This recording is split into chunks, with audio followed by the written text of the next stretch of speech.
Rough day. Really rough start, and a rough start to the second half. Pretty much decided the outcome of the game.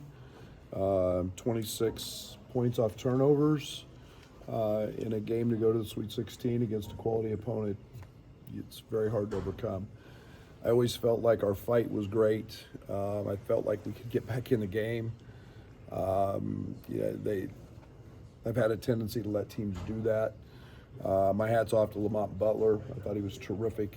I thought he controlled the game from both sides. Brea had the little 8-0 or 10-0 stretch that was impactful, but the game was decided early. We were in an uphill battle.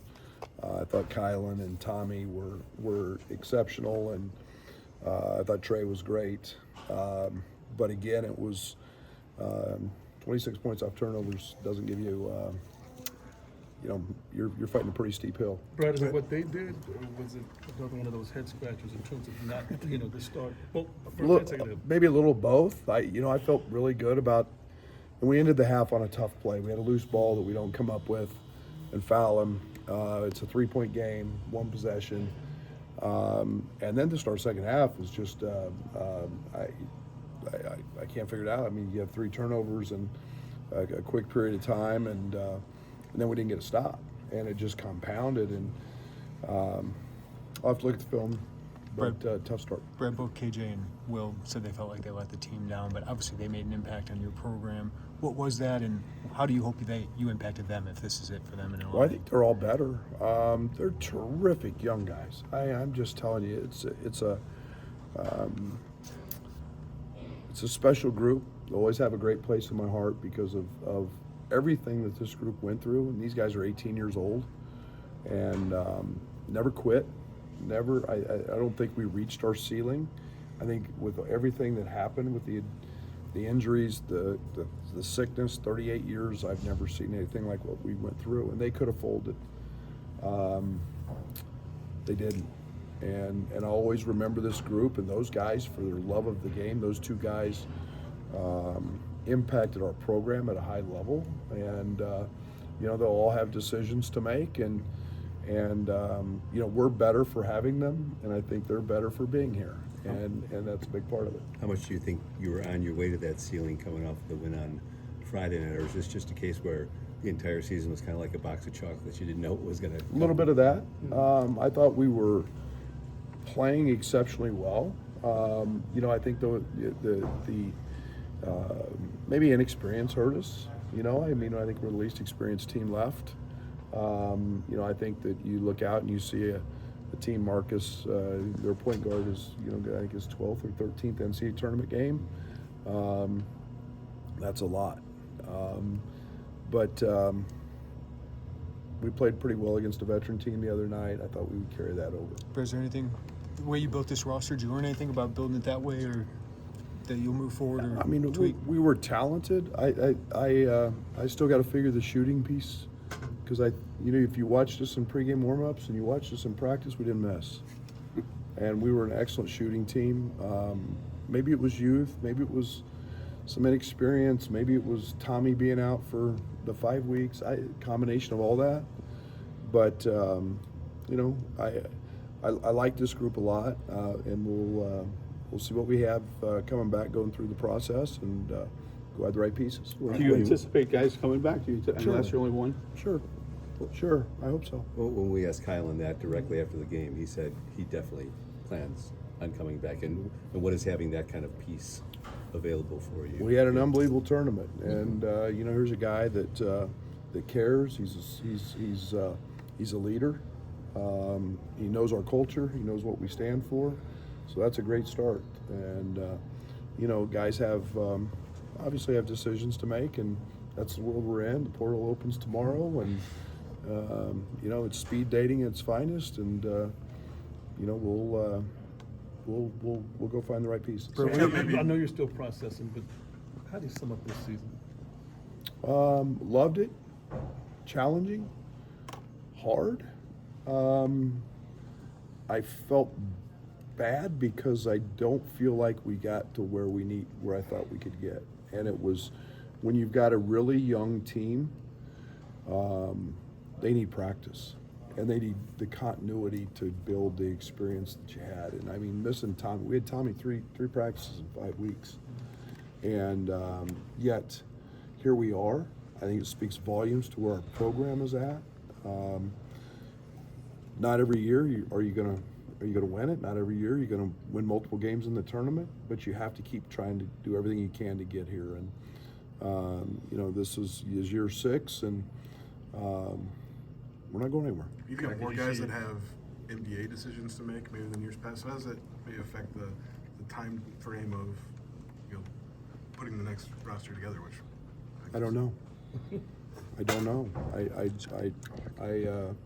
You know, we'll continue to have conversations with those guys and their people and see where that leads. But you know, we've also got a job to do, and it's what makes being a college basketball coach really, really hard.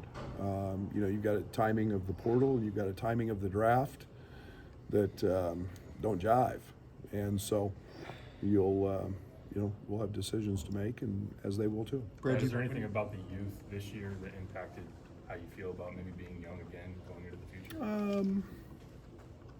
Not really. I think these guys were pretty good. You know, I thought it was. I thought that the job our veteran guys did that came from other programs is understated. I thought those guys did a tremendous job. You know, I thought that of impacting a bunch of freshmen who didn't really know. But I thought the maturity of especially Tommy and Kasparis, those two, because of their experiences overseas, was above and beyond.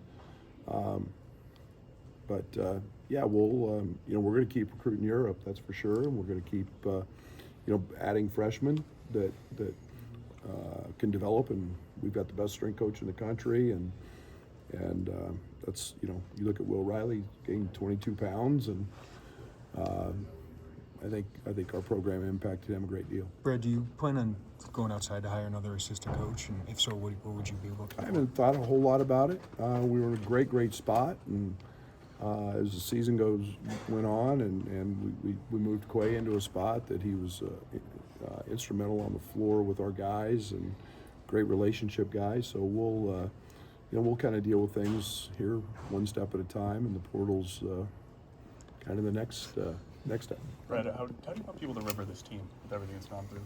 I hope they were fun to watch. I hope they were. I hope they have an appreciation for how smart they are, how good of human beings they are.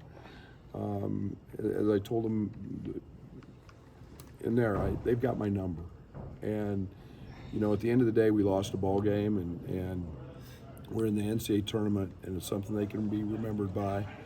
But 25 years from now, if I'm still alive and I can help them, man, that's what this thing's all about. They've acted the right way. They love each other. They love to play, and I'll never forget that part of it. They were fun to coach because of their love for the game, and not just what it brings them. That they love the game and love to compete, and that was fun to be around. Brad, if Ben wants to come back, would you like to see compliance style a Diego Pavia type waiver for him?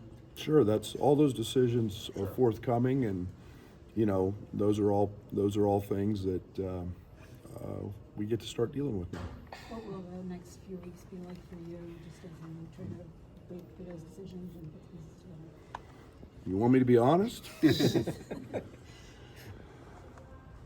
You know, people have no idea how hard it is doing what we do and the hours we spend, and now we jump into this, and it's roster building, and it's, you know, I've been here actually making calls.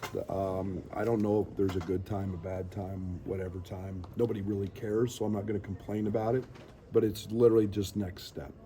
It's speed dating, it's gathering information, figuring out what you're trying to do, and we've got a pretty good idea of that. We've got a lot of really smart people on our staff who've been working really hard at it, gathering information. But I imagine our bus ride home, that's what that will be. It won't be watching film on this one. It'll be figuring out what our roster looks like for 25, 26. How much Just having recruiting Leo- do you have to do? Do you think? All the time. We recruit all the time. It's a big piece of it. It's unfortunately now it's the unfortunate part is we deal with so many others other than just the players. You know, you have no idea what people are telling these kids. So How does having Neil on the staff maybe affect how you build your roster, a lot, your role? a lot. He's got a wealth of knowledge. He's got a tremendous amount of experience. He's got NBA experience. His ability to understand, I guess, salary caps, if it's a bad word, but but what they did in the NBA and how they go about building teams, their values, and we're leaning on him a lot. He's been very, very good at what he's done so far.